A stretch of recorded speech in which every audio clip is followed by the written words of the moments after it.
2020 Mazda CX-30 Road Trip Review, when driving doesn't matter.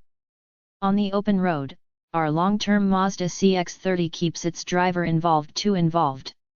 Mazda no longer uses driving matters as its tagline, now it's feel alive already do, thanks, but that ethos is still imbued in every one of its vehicles. We agree with that mantra mostly. Sometimes we'd trade involvement for relaxation, particularly when enduring long highway stretches as we've now done for several thousand road trip miles in our long-term 2020 Mazda CX-30. Turns out that when driving doesn't matter, this subcompact crossover is less than ideal. Driver assist systems. Nice as the CX-30's accurate, reactive steering is on a twisty road, managing it becomes a chore when coursing dead ahead. Lane keep assist can be an awesome help in these scenarios, and the CX-30's spec sheet shows it as standard equipment.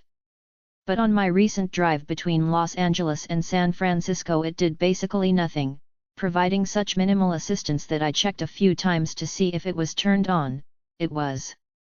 Other than gentle nudges seemingly at random, lane keep assist would allow the car to drift across markers with nary a beep. Autopilot this absolutely isn't. The CX-30 is also equipped with adaptive cruise control, which I came to call brake check assist because of how committed it is to resuming its set speed after accelerating to pass. Instead of coasting down, the CX-30 brakes to reduce speed, causing some drivers I passed to brake in response. I'd have to override the car's action by applying throttle myself.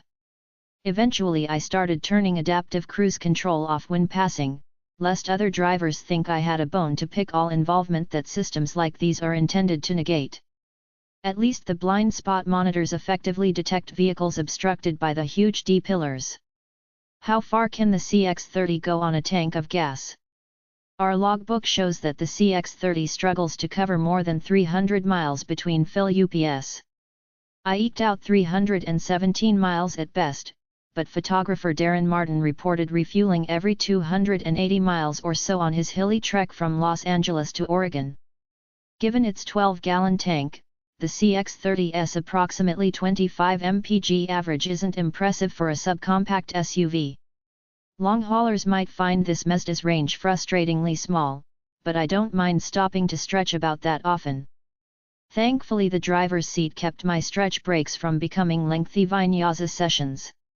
The CX-30's front seats don't look all that special, but they feel excellent, providing ergonomic support all down the back. Their padding is neither too firm nor too plush, insulating nicely against the often busy ride.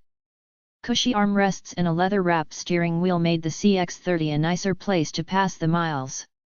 Too sporty for its own good? On my solo road trip the CX-30 was just spacious enough to fit my luggage in the passenger seat and wheels-removed mountain bike over the folded-down second row.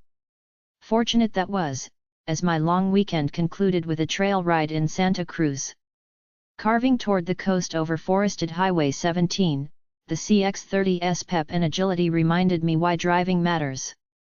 But afterwards, drained and digesting a post-pedal burrito, I just wanted to chill. Little such luck, the Mazda's involving setup kept me overly alert for the next several hours.